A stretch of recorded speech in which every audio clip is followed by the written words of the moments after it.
என்ன சிவா, ஏன் ஒரு மாதிரி பதட்டமா இருக்க? இல்ல ஆறுமுகம், பெரியம்மாவுக்கு ஹை ப்ரெஷர் இருக்கு. அவங்க அம்மன் சன்னிதானத்தை 11 முறை சுத்திட்டு தீ வேற மிதிக்க போறாங்க. அவங்களுக்கு ஏதாவது ஆயிடுமோன்னு கவலையா இருக்கு. ஹே, பயப்படாத சிவா.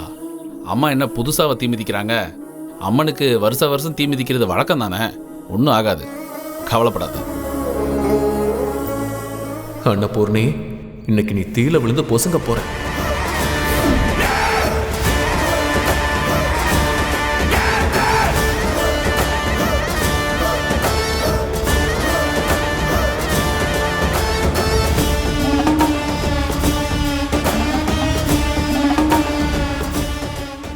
டேய், என்னங்கடா, நான் சொன்ன மாதிரி செஞ்சிட்டீங்களா? செஞ்சுட்டோண்ணே.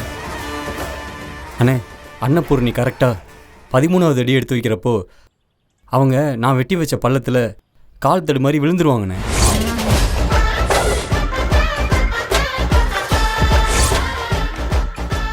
நெருப்பு கண்ணல் அவங்க உடம்பு புசிக்கிறோம். இது போதும்டா.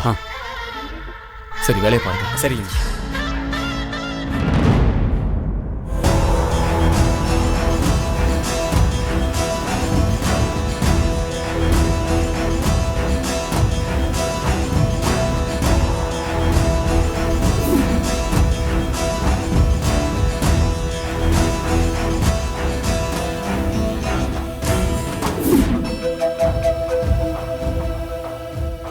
அம்மா, அம்மன் சன்னதியை 11 முறை சுற்றி வந்துட்டீங்களா? சுத்தி வந்துட்டேன் சாமி. சரிம்மா, உட்காருங்கம்மா.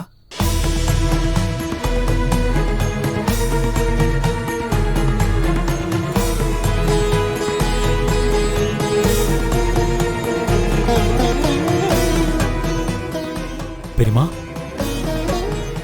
என்ன ஆச்சு? ஏன் ஒரு மாதிரி இருக்கீங்க? ஒரு மாதிரி படபடன்னு வருதியா? காலையில இருந்து வேற எதுவும் சாப்பிடலையா? அதான் கொஞ்சம் கண்ணெல்லாம் ஒரு மாதிரி இருட்டிக்கிட்டு வருது.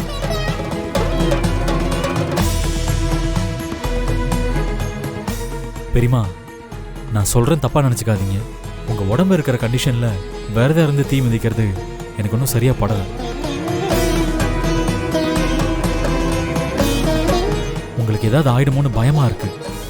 அதெல்லாம் எதுவும் ஆகாதுப்பா, நீ ஒன்னும் பயப்படாத.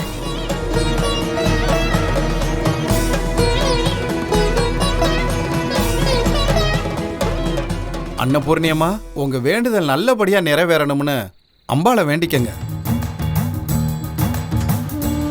ஓம் சக்தி பராசக்தி, ஓம் சக்தி பராசக்தி, ஓம் சக்தி பராசக்தி, ஓம் சக்தி பராசக்தி, ஓம் சக்தி பராசக்தி, ஓம் சக்தி பராசக்தி, ஓம் சக்தி பராசக்தி, ஓம் சக்தி பராசக்தி.